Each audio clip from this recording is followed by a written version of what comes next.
Okay, welcome back to Quest for Treasure.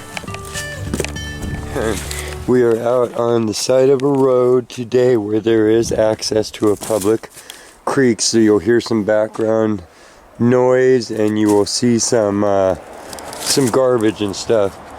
But we're on a little gold hunt, so I got my new gold pan, and this place is a spot where I haven't checked. It's also little and mostly landlocked, so I don't know how much anybody has ever checked.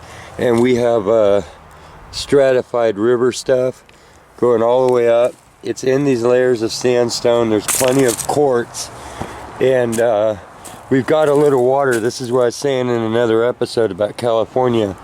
It gets dry, so you know, things become washes, and you almost have to dry wash to be able to mine for gold. But I'm looking at the size of these boulders that are in here, all the different types of material, and I did see water from up above. Look, that looks like old roadway there, right? Asphalt gobs. Some duct tape. Score on the duct tape. Anywho, plenty of stuff. Ah, look at that. What is up with you? Some sort of staining. Yeah, we got water. Little bits of water that we can use. Big boulders. Look at that puppy. You know, so lots of stuff to prospect here. We're actually going to put a couple hours in. I won't. That'll probably be our little pool. But I think this is worth giving a little prospecting time too. I mean, even if there wasn't gold here, there might be gold right there, blah blah blah. So because I know nothing on this creek, and it's not in California, they really only reported stuff of international interest or large national interest. So if there was only a few thousand grams or ounces of gold recovered from a place, it didn't get on the map, and it wasn't listed as gold territory. So it's actually in more spots than just their main rivers that they talk about. Anyhow, I'm gonna get to poking around here a little bit. We got round rock, we got square rock. Look at those slabs. I want one of those for a table in my backyard, like Aslan's table, you know. And we'll see what we find. Come on along. So it's hard to choose what to shoot a video about and when to take you guys with me on stuff, but I thought, you know, prospecting, you have to know how I get out there. I don't want it to always just be, and I go somewhere and I find something, and I go somewhere and I find something. So we might not find something here today, but really sometimes this is more exciting to me than going right to where I know I could drive today and shooting another video of me pulling gold out of a river. This has my hope levels up, my anticipation levels up. My eyes are scanning around, my brain is swimming. Where should I be? Where's the best spot? How much time do I have? What's the best thing to do? And I love that. That's what keeps my human soul just moving forward in the quest. So I hope you enjoy it too. Let's take some from right below this big drop off. One of these big drop offs, and we'll dig down. Let me show you what I brought. This is my basic. So I got the new pan. Got a digger so I can get down deep. Didn't even bring a shovel. Got my bag in case we nail it, so we can stuff this puppy full of ore, you know. Got my classifier set. So these. Set of screens. We might just use the 1/4 inch. And because you never know, this could be loaded with gemstones too. Well, if this is a garnet creek or any other sort of gemstone. So that's what I mean about the excitement of going out to new spots. Ooh, look down there. So, and the snuffer bottle. That's what we're gonna do. I'm gonna get to it. I'm shaky. Ah!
That's the view that I'm seeing. A lot of light tan sand. Not very much black at the bottom end of it there. And no colors that I can identify. But first hole, that could just be light stuff that blew over from somewhere else and there was nothing in it in the first place. And so we got some digging around to do. So, off into it. Couldn't resist the square rocks here. Right?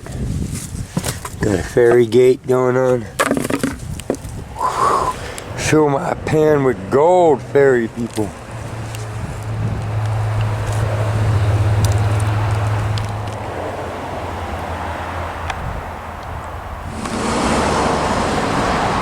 We're down underneath this slab here, thinking of it like a huge ripple in the creek. It flows this way, and I'm down digging the dirt out underneath this puppy. Don't worry, it's safe. It's ledged up over this big old monster and a couple other ones here. Unless we teeter it, we're all good, and I'm not digging that much. Just exploring. You can see we got some old dead willow roots.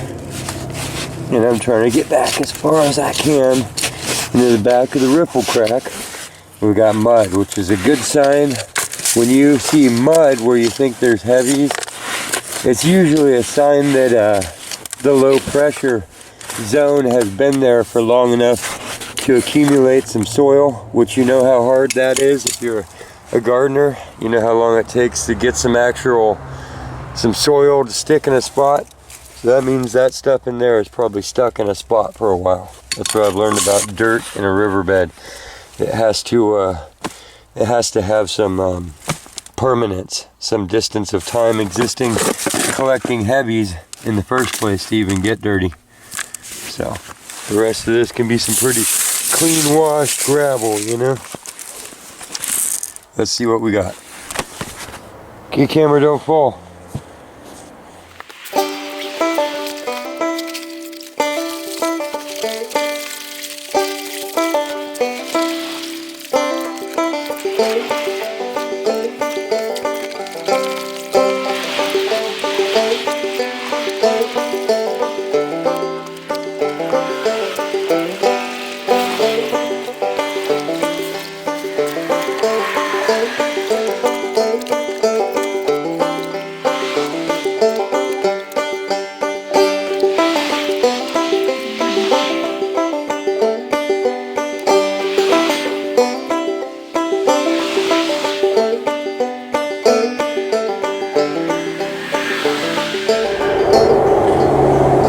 Okay, I didn't find any gold, but I believe what we have here, since it's white and it's heavy and it's the last thing to stick, we have a lead shot. So, see how soft that is? It's malleable. That's a good thing, folks, because I think it's still 8 times lighter than gold or something. So if you're finding that, then you're where the heavies would be landing in this whole thing. So that was a good idea, and we got a heavy. It just wasn't gold, but it means that you're on the ball.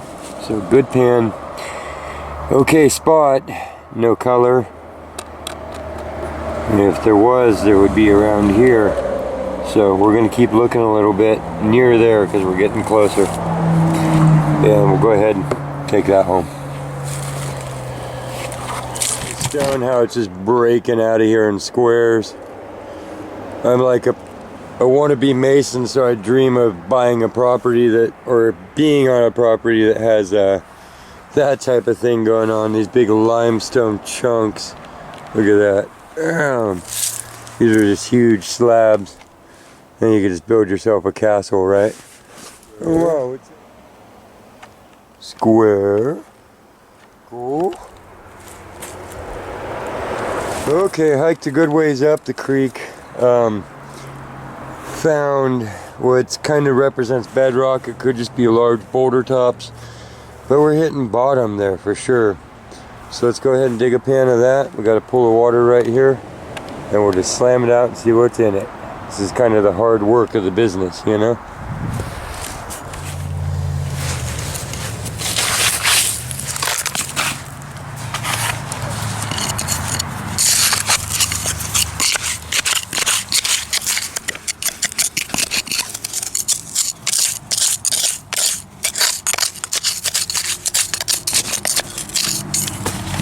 spot's pretty interesting. You see the straight shot of the creek. You can see this bank and how high up the alluvial deposit goes. How many layers there are to check. All the way down to the water. And some of these look old and down on the clay. What say we dig right on the oldest boulders that we can find here, and then work our way up through the stripes. See how this is 100 million, maybe however long, different than that, different than that, different than that layer. We should check them all because you never know. Maybe this layer doesn't have gold in it, but that one did 1,000,000 years ago. We're gonna do some investigating, so I'm gonna dig downstream, assuming that this was flowing that way at that time, just assuming. There's ways of telling. My eyeballs see that things were stacked like that this came first, that this came after, that this came after. That's what I'm seeing. I'm seeing a shingling happening, like stuff is pushed from upstream. So let's dig in here. I'm really curious about this one just because it's got so much fine stuff in it. So we'll have to treat each of these like its own deal. So I'm seeing that this is clay here. So that's pretty much like the bottom. But you see the rust in the clay.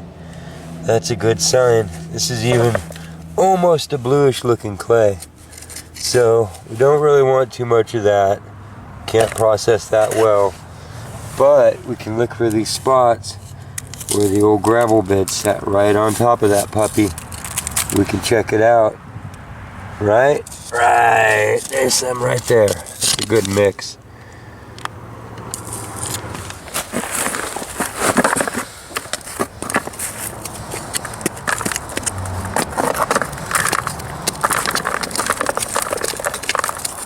Blue clay, rust, really old gravel. Time. This was probably a layer laid down long before the 49ers ever got here. And they might have not actually looked through it because our knowledge of geography has increased and increased. And most of the gold miners were people from other trades just experimenting at becoming amateur geologists, and generally only in the sense of what they were looking after or for. I'm getting really old sand in here from mixed in with the clay, so pockets of old sand like that mixed with the clay mixed with gravel. So this is going to be hard to break up in the pan, but worth checking out, I think. That is an ugly pan of clay. Ugh. We're going to have to sit and break it up into cold water with our hands and wash off the rocks and see what there is. Rust lines in the blue clay there. I don't know, my brain just says seeping minerals, bottom, hard pan, clay pan, sticky goodness. Oh, look at that. Ugh. Instant mud. That's what it's about, is not sloshing it out. And we're going to basically use our hands to break up the clay to where it's floating silt, and what washes away will be what I guess you could call soil. What's left will be the sandy, heavy part of the clay. So I'm gonna need two hands here. This is gonna get messy. With me? Of course you are. That's what I'm getting it down to. So it's still really dirty. See how the dirt shows up when I mix with my fingers? So we're gonna have to do that again. Remember, your rocks can be right where the gold's stuck in one little teeny tiny patch of clay there. And if you're only looking, hoping to find a few flecks because you're prospecting in one of these little pans, then you want to be diligent. Pay attention to the micro world here. Think micro and stay in micro mode. This is a detail moment. So right now, I'm shaking it to the bottom and I'm just rinsing it like you would just to get dirt out of gravel. Just basically over and over and over. and then I'm gonna start the process. Hey, we're getting down there. What do we got? Anything good? Anything good? It's all good. This is a lottery ticket every time. Could be a lottery ticket that just keeps on giving and giving and giving if you can scratch the right one. What do we got? Oh, it's a 20-pound nugget. No, it's not.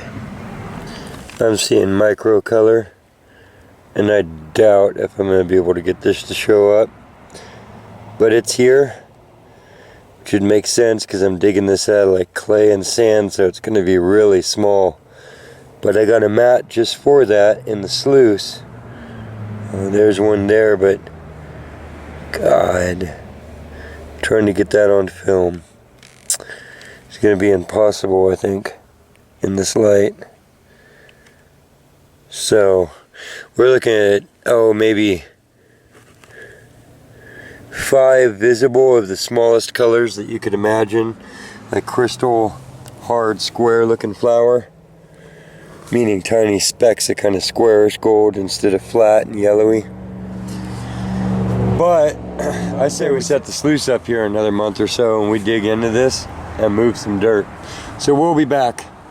Thank you for joining me on this one, you guys.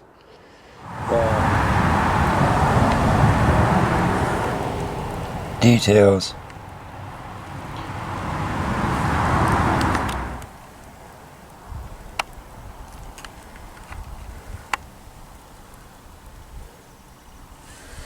Well,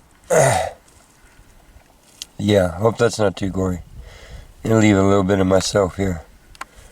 Just the wintertime blues.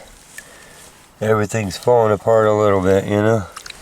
Okay, well, just did another pan. And there was like micro, maybe silver dust, maybe platinum dust. I'd say we let this place get some water flow to it, bring the sluice down in here, and just burn through some of this material. So I'm not completely discouraged, I'm not completely encouraged, and we got a lot of places to try. So, ... I think the cold weather's getting to me a little bit here. So, thank you for joining me. If I don't find anything else, we'll see you next time. Keep on digging, keep on hunting, keep on questing. We'll see you out there. I'm not going to show you the gore.